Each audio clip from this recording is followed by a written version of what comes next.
Okay, All right, where's it? we're good now. All right. So welcome to our next session with Katelyn Carey, Healthcare in Critical Condition: Why Stress Science is the Key to Recovery and Innovation.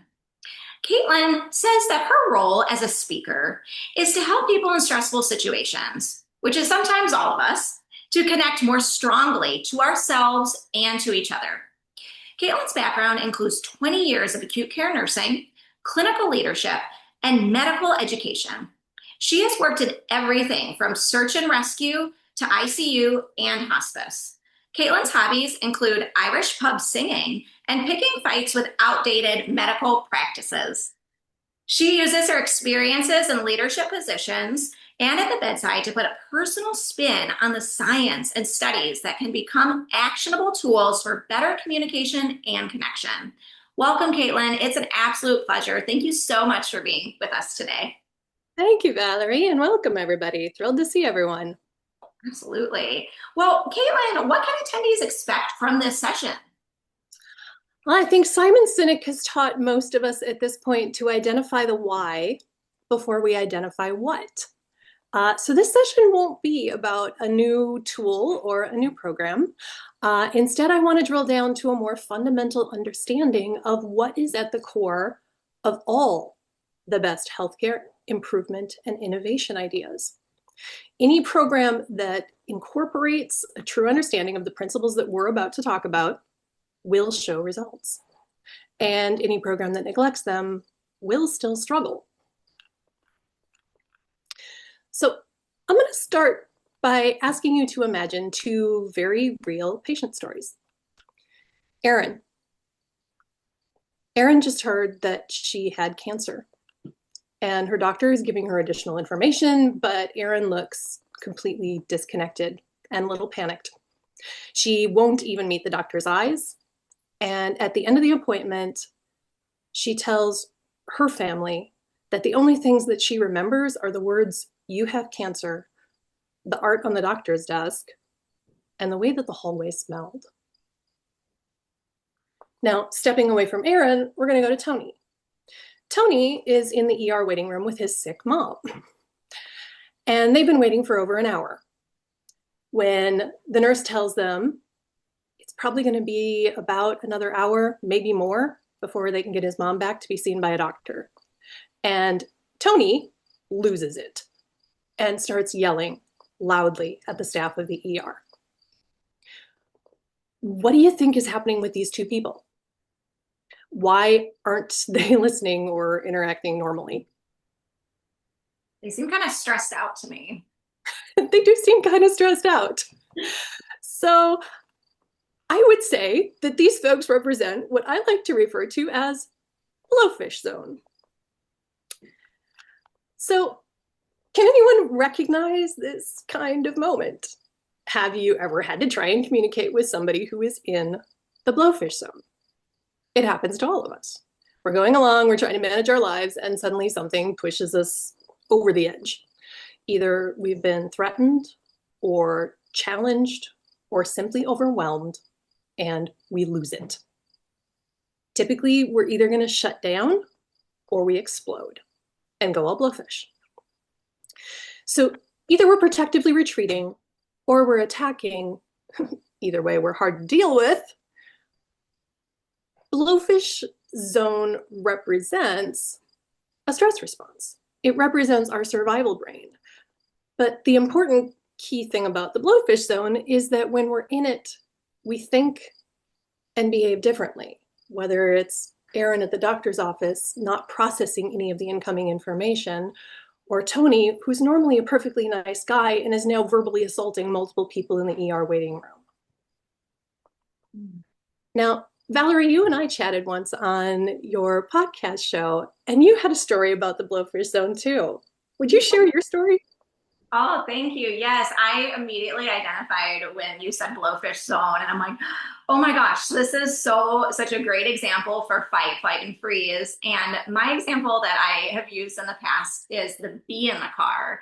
And that happened to me when I was picking up my kids, and a bee flew into our car, and I had a amygdala, like that fear center reaction goes straight away where I couldn't pay attention to driving. It was just this, oh my gosh, there's a bee in my car. I'm driving distracted and I am not thinking at all in the moment logically. So I had to pull the car over and get the dang bee out of the car. And I felt like that seemed kind of similar to it in a way where I really felt in, as you say, that blowfish zone in that moment. Yeah, absolutely. I thought it was a fantastic story that exemplified blowfish zone because your logical brain knows that crashing into another car or running your vehicle off the road is way more dangerous than you getting stung. That in that moment, it's not about critical thinking. It's about, oh my gosh, oh my gosh, oh my gosh, what do I do? Yes. Uh, and it's a different mode of operation for us. So today I want to explore the science of stress. Not just stress in patients and families, but stress in caregivers, teams, and organizations. What is the psychology and the physiology of our stress responses? What happens to us, to our brains, to our bodies when we become stressed? And what are the consequences of that stress? Because when we understand that, we can then look at what are the science-based solutions that we can access for stressed people and stressed industries. So we're going to take this all the way to the systems level, but I want to start more on a microcosm. So let's start with, again, what do I really mean by the term blowfish zone? So blowfish zone is, again, our survival brain, and it's typically triggered by situations that are one or multiple of these three things. As human beings, our highest stress comes from situations that are high emotion, low control, and that overwhelm our existing coping mechanisms. And a lot of trauma science is based on this because what overwhelms my coping mechanisms may be different than what overwhelms yours. Valerie, if you were someone in that car who had an allergy, a life-threatening allergy to bee stings, this might be a different response from that person than it would have from you in the moment. Absolutely. So blowfish zone, high emotion, low control, overwhelmed coping mechanisms, otherwise known as hello blowfish, if you want to flip to the next slide. Sure. So using this concept, which of these triggers might be the most appropriate one to apply to Erin, our newly diagnosed cancer patient struggling to hear and comprehend information? What would you guess? What would you say? She seems kind of overwhelmed to me, like just in low control. I'd say all of them really, like to an extent in some way. Yeah, one might be more dialed up than the other, but I would agree. Yeah. I'd Yeah. probably say all of them. How about for Tony, whose mom is trying to get in to see the doctor and they're stuck in the waiting room? Yeah, I would say the same. Maybe one may be dialed up more than the other, but definitely that hello. I like that acronym. Hello. Yeah. Hello, blowfish. Mm-hmm.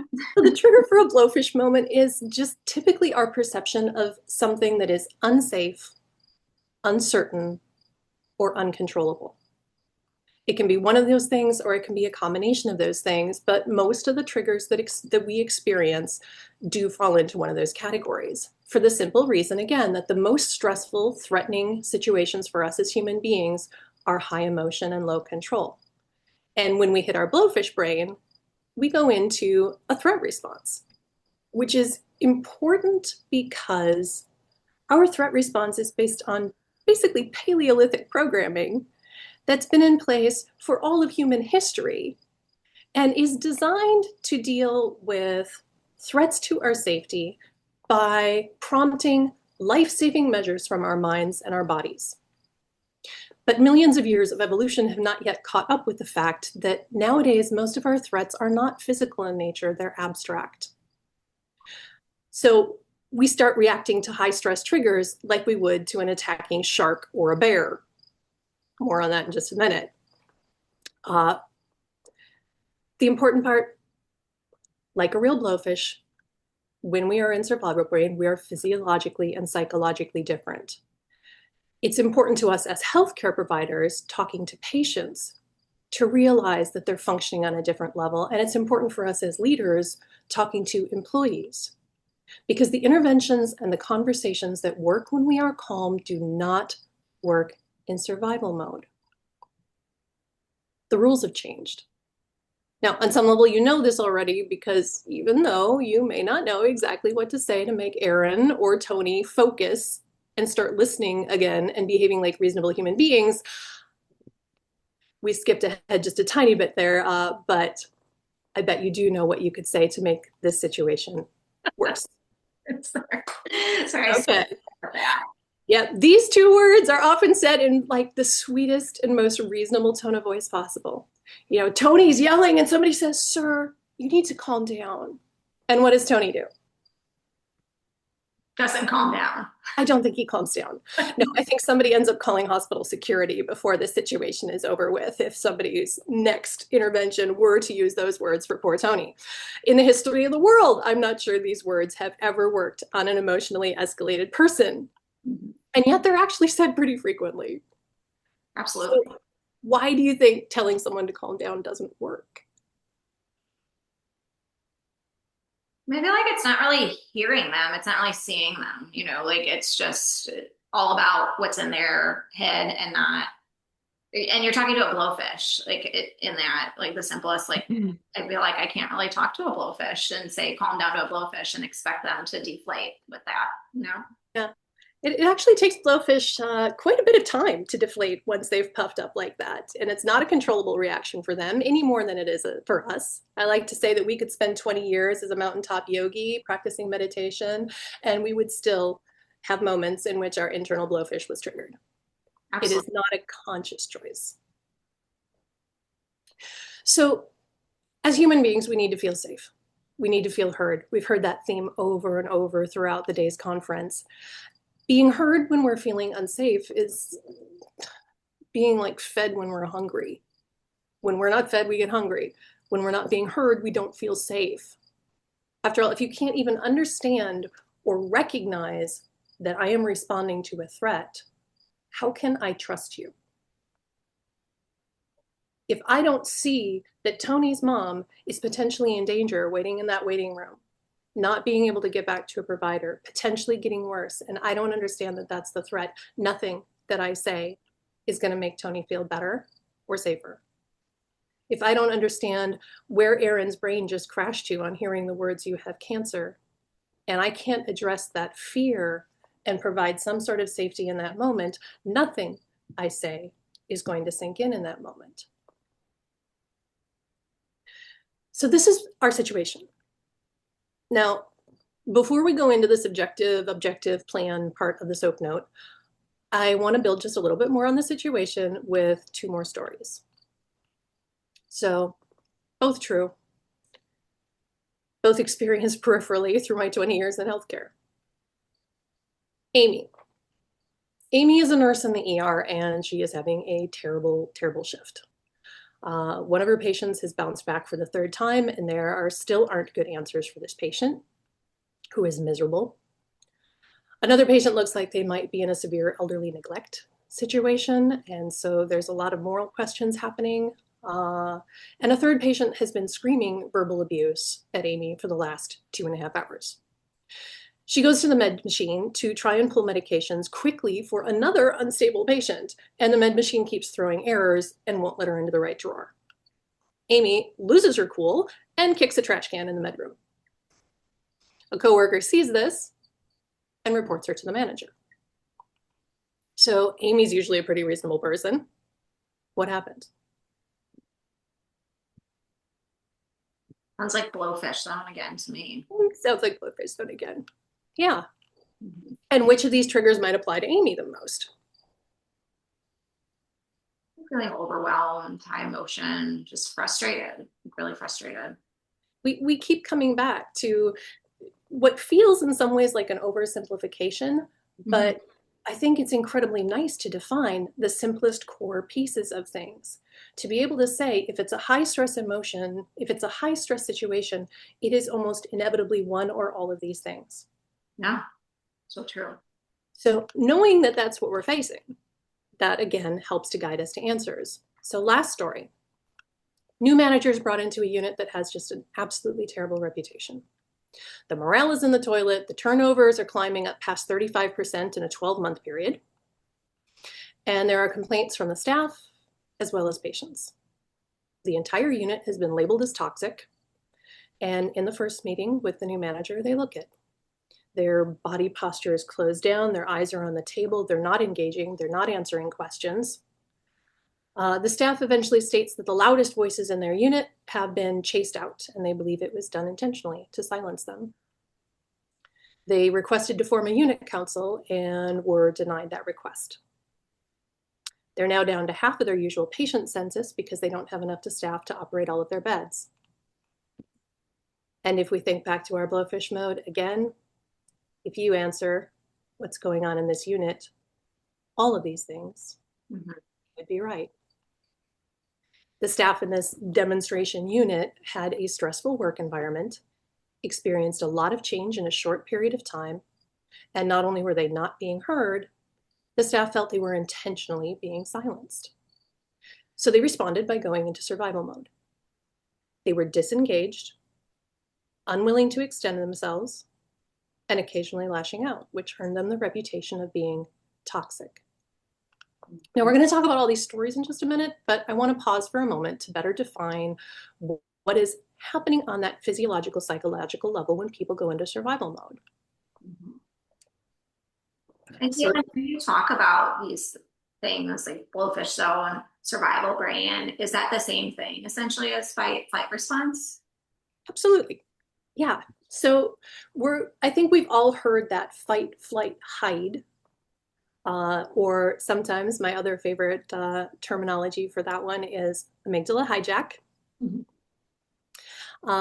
And when I started looking into the blowfish zone aspect and what our real triggers are for situations, what I started looking at is how many times are you in a situation with your boss where you're starting to get more stressed and you can run or hide underneath your desk or throw something at your boss.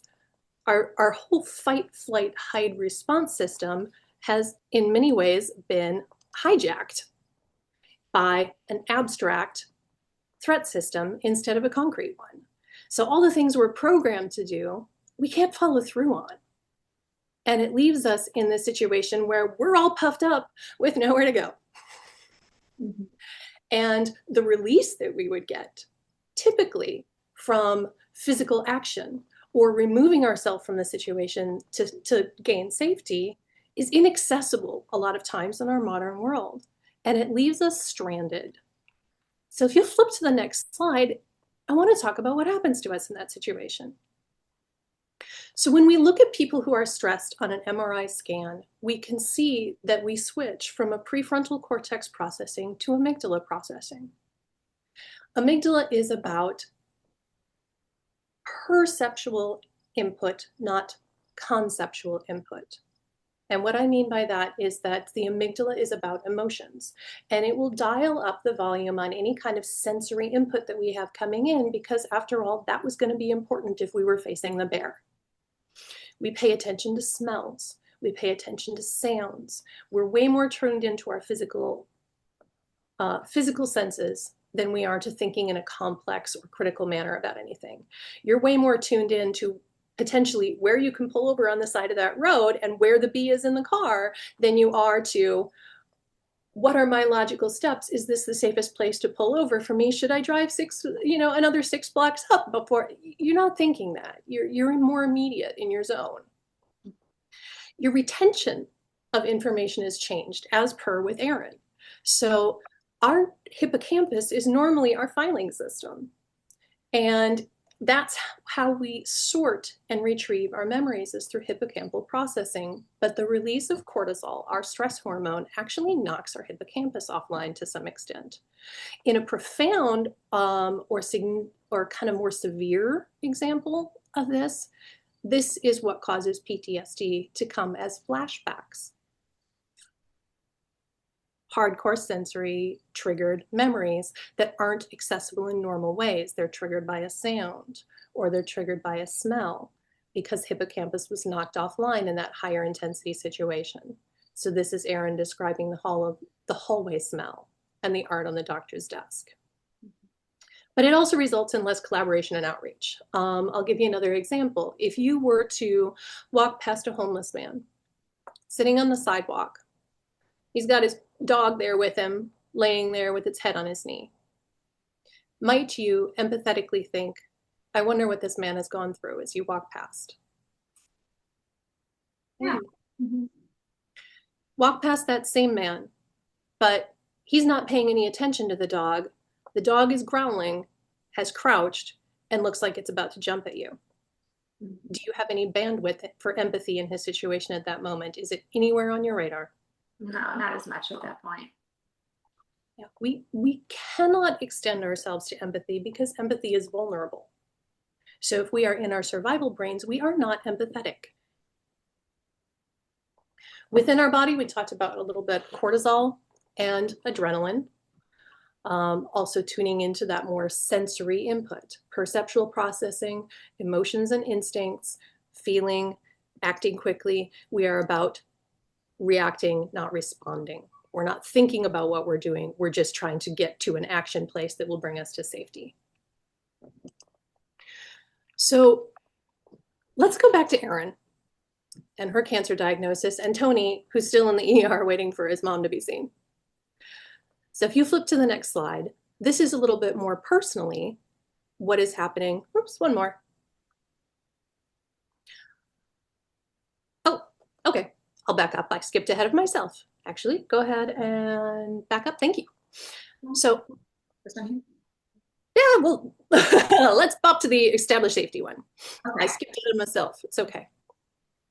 So the idea of the blowfish zone is that if we cannot talk to someone who's in the blowfish zone the way we talk to somebody who is calm, we have to stop skipping the middle step. We have to take the time to establish safety. We have to take the time to deflate the blowfish before we move to any kind of critical conversation or action with this person. Before we can expect a cancer patient to hear information about what her next steps are, we have to help her feel safe again.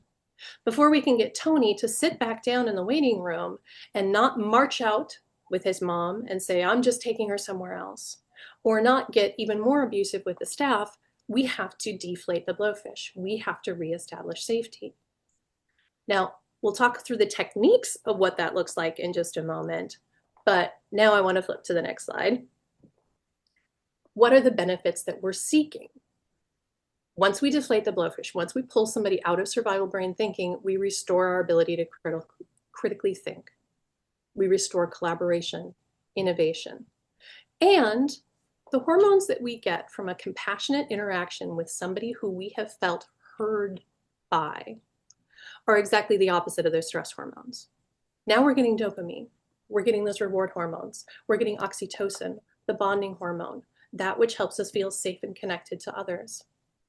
And we're able, once again, to conceptually process and to respond in a logical way to the information that is being provided to us. So now let's switch back and take a closer look for a second at Erin and Tony. So in their situation in particular, I wanted to just give you a little snapshot of the science behind things. So the science, when we use compassionate connection and we create safety and help patients to feel seen, safe, and understood, has amazing reactions, amazing numbers and results that include cutting a patient's depression and anxiety risk in half, improving their cognitive decision-making, improving compliance with therapy and treatment regimens by 30%, increasing their immune function and tolerance, decreasing alcohol and drug addiction by 50%. When we are in the blowfish zone, we are gaining only our climbing numbers for compassion and communication failures.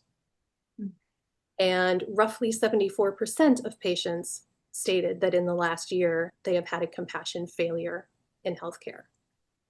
And it does boil down to our failure to listen, our failure to see and acknowledge the threat, and to understand that we were still talking to somebody potentially in blowfish zone. So I want to skip over to Amy. What happens on a leadership level? What happens on a team level? So in some cases, it's the same kinds of things. Amy's ability to think critically is compromised if she's not feeling safe. And I think all of us who are in healthcare have worked somewhere where we've had a leader who's helped us to feel safe making mistakes, and a leader who has made us feel like our job is on the line the second we screw up. Critical thinking is affected so much by us being in that survival brain, us being in our blowfish brain, even a little, that simply establishing safety and compassionate leadership decreases medical errors by 30%. Having a manager that people feel listens to them and provides that psychological safety increases retention and engagement by 8 times, which is one of, if not the leading factor that determines burnout.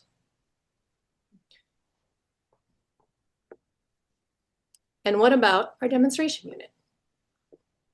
Flipping to more of a systems level, this piece is huge. So we all know we're in a staffing crisis. When we do not have safety within our units, people don't stay. The lawsuits and the penalties are about 40% higher. The hospital ratings are lower. Again, the medical errors about 30% higher. And the turnover will continue to climb, as will staff disengagement, which affects not only their performance and ability to critically think on the ground, but every single patient satisfaction metric. So, does safety matter? Science says yes. Psychological well-being can account for between 10 to 25% of an employee's job performance. And since we just talked about medical errors being decreased by 30% when we achieve psychological safety within a unit, I would say this number is probably low.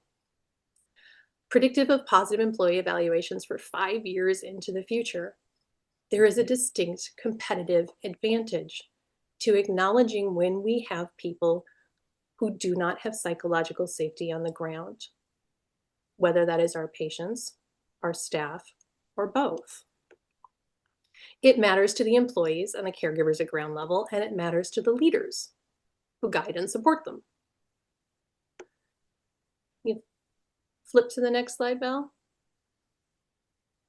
So 89% of nurse managers rated a healthy work environment with a focus on physical and psychological safety as their number 1 priority.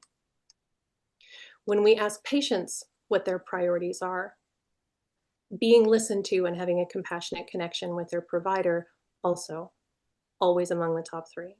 Depending on how it's phrased, it lands somewhere in that mix. I think this is so interesting, Katelyn. And I think that's, it goes to show how these simple measures of safety and these simple visuals that you're giving, but also this is helping for complex topics, for healthcare costs, for just so many ripple effects with this. And I'm blown away by all these numbers and how you can tie it back to this, that what you said so eloquently of the hello blowfish zone. I love that. And I think if you can break it down into the patient, into the caregiver, as well as the system in general, I think that's just so spot on. And I love that. Thank you. So let's go back to the hello blowfish. Let's flip to the next slide and talk about what it actually means to address this with solutions. Just again, on the most fundamental level, because I'm not expecting to give you information that you've never thought of before today. I'm not expecting to give you totally new concepts, but I am maybe expecting that you walk away at the end of this session thinking about it in a way that you haven't before. So if the highest stress for us as human beings are situations that are high emotion, low control, and overwhelmed coping, or some combination thereof, what is our solution? I like to say that the way that I define compassion, the way the dictionary defines it is that we see suffering and we have an urge to respond to and relieve that suffering. The way I define compassion as a solution is that compassion asks questions, because this is the simplest way to address survival-based thinking. So if we have a need to feel seen, safe, and understood in order to exit the blowfish mentality, we have to ask questions of our blowfish. For Aaron, that overwhelmed cancer patient, ask questions. So, Aaron, that had to be hard to hear. What matters most to you right now, having heard this diagnosis? What is the most important thing to you in this moment? How do you think I might help you get there? Who do we need to involve? Because I want you to know that I'm going to be there with you, helping you navigate this diagnosis, helping you to find the right answers. How would you feel if you were Aaron and that was the words that followed, you have cancer? Better than if I just launched into the information?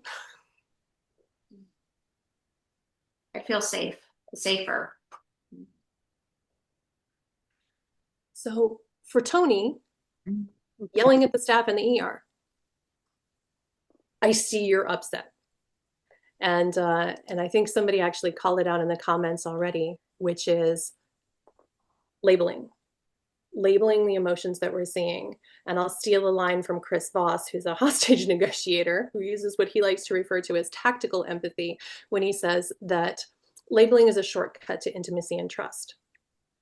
Which makes sense if we're thinking about the blowfish. If I'm looking at your blowfish mode and I can label the threat that you're facing, if I can say, you look scared, you seem upset, that not only gives you a chance to correct me if I got the threat wrong, but it gives the chance to feel heard. That very thing that is the opposite of what we talked about from the words calm down, which were dismissive in nature.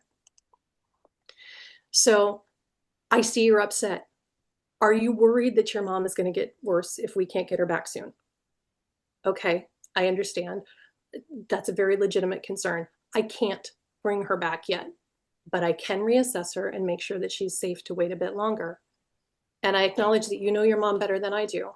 If you see something else, even after the assessment is complete, and you feel it's concerning, please feel free to come back up to the desk and ask her to be seen again and looked at again, and we'll make sure that she's safe to continue waiting. I've just given a little bit of control back to him, in addition to recognizing the emotion that he's expressing and giving him a strategy in which to re-engage his coping mechanisms. It really is that easy. So for Amy, our upset employee who just kicked a trash can, instead of writing her up for that unprofessional behavior of kicking a trash can, what if we asked her if she was okay?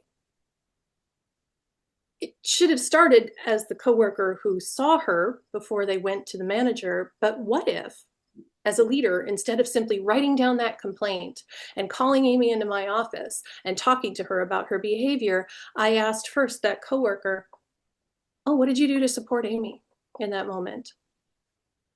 I mean, it's one thing if this is the 20th time she's done this week, but if this is the first time especially, I need to hold her coworker accountable, as well as checking in with Amy herself.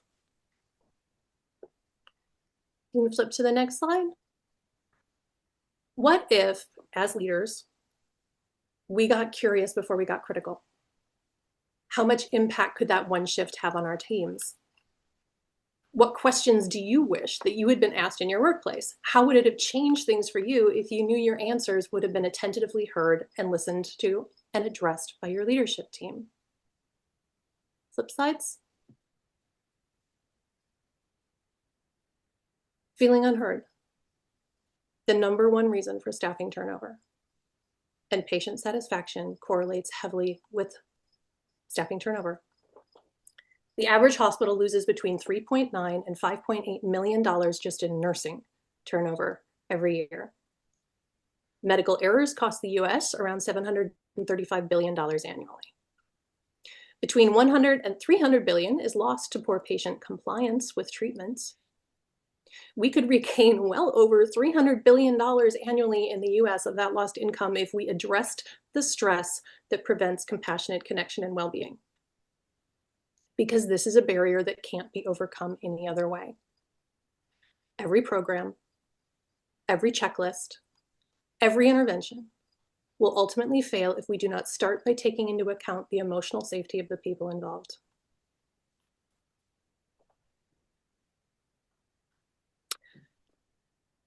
These were a couple memes I pulled just scanning one day's worth of online content on LinkedIn.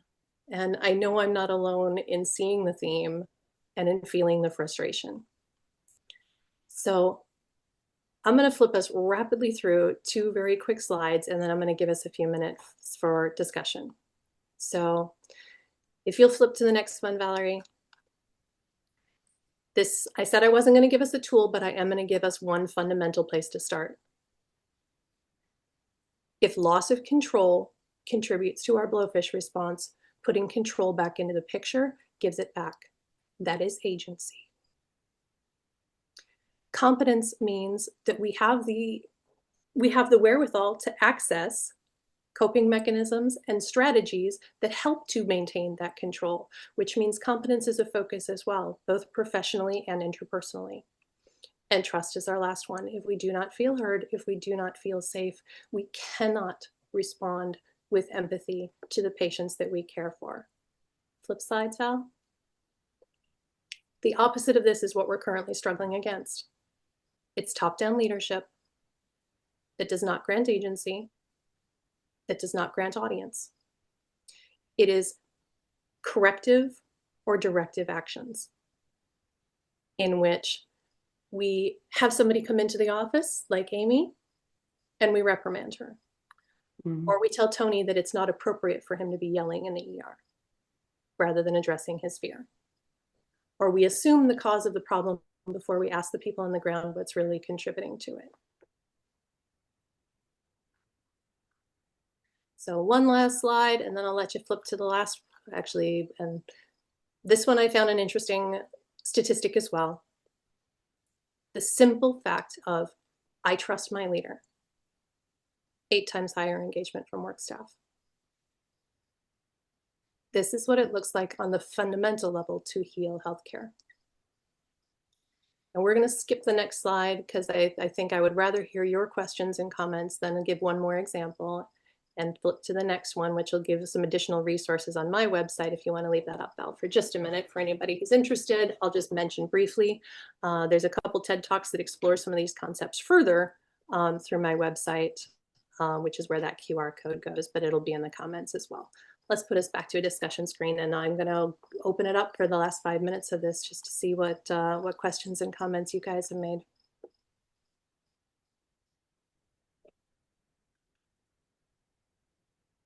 I think this is so fascinating, Katelyn. I'm gonna kind of scroll through these comments because there's so many here. And we have some comments about the blowfish zone, and then we have here that and stating a sentence with "I need you to." The amount of times we have heard this in clinical settings is disturbing.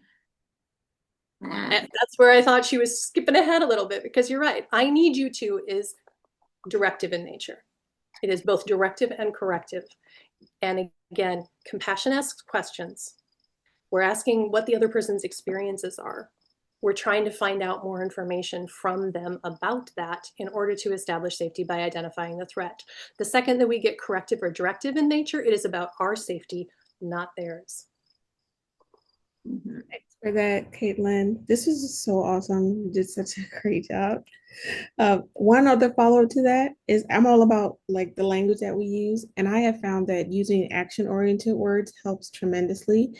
If we say let's do a thing, it makes the person feel like we're actually going to do something to solve my problem, because the calm down and the other things kind of push it backwards, whereas the let's and the let's do or let's think, or that makes them feel like we're together in this and we're going to move forward to a solution, versus you pumping the brakes on what it is that I need. So this is so cool. The little blowfish and everything, this is really cool. Thank you. Well, and Malika, you just identified a fantastic little subset of all of this, which is that we will still be able to process and include other people, even while still in the blowfish mode, if we perceive that person as being in the us category instead of in the them category. Absolutely. Absolutely. Yep. So, I may not be able to care about that man on the street if I think his dog is about to attack me, but I can care about my kid walking by my side. we can still function in blowfish mode if we are an us together, and that could be a whole nother talk right there for what that means coming from the ER. Another question that we have from the chat, Katelyn, is can you help us think about how psychological safety ties to well-being, trust, love, kindness, and compassion? Are these different terms to describe the same situation, or are they important differences? If so, which do we focus on, and what is the most critical thing to measure?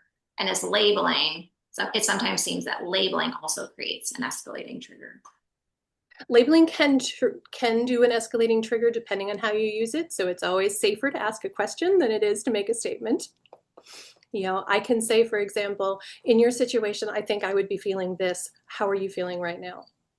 Or it seems to me like you're angry. Am I getting that right? Giving people a chance to clarify that situation. Compassion is the root, I think, of everything. But I consider compassion to be incredibly different than empathy. Empathy is we put ourselves in someone else's shoes. The danger of empathy in healthcare is twofold. One, if I put myself repeatedly in the shoes of people who are experiencing trauma, then I open myself to vicarious trauma, and I open myself into triggers for me to go blowfish when I'm supposed to be the safe place. Two blowfish will never make a safe place. The other flaw that I look at with empathy is that if I put myself in your shoes and I give you the answer that would work for me if I were in your situation, that is not necessarily the answer that's going to work for you in your situation. I refer to empathy as we're jumping in the water with somebody in complex situations. I refer to compassion as we're standing on the dock, preserving our critical thinking, still asking how we can help, and we're throwing a life preserver while we're yelling for help. We're intentionally providing safety. We're concentrating on doing for agency instead of feeling with empathy.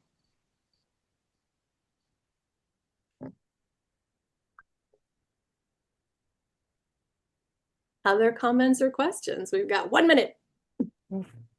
Yeah, I would just say that it's just a comment. It's a wonderful presentation. I love the analogy of like blowfish, that how it clearly communicates that what is the difference between when you are in the blowfish mode, that how you seem to miss all those things, and when you are like calm and like you're able to see lots of other things, and you're able to change the situation just by handling it in a more tactful way.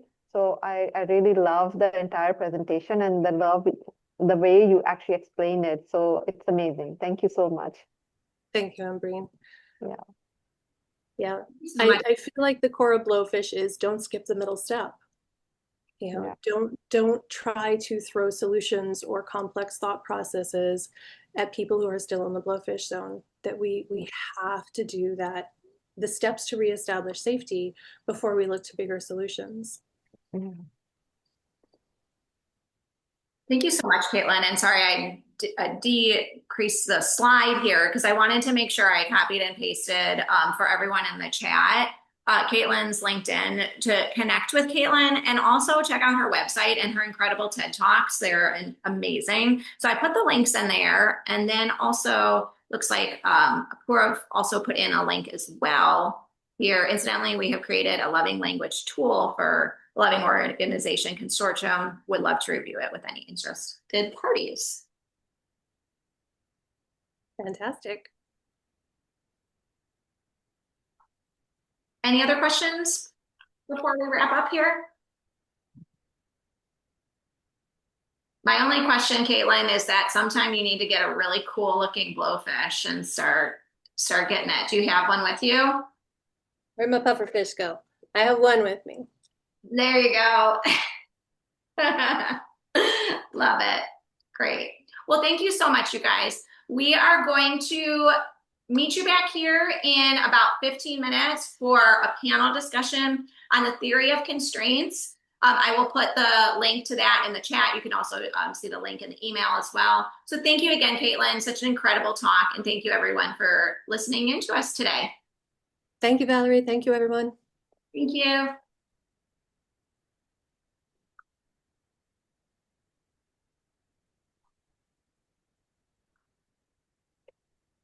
Thanks, lady, and I will see you next round. Sounds great. Thank you, Caitlin.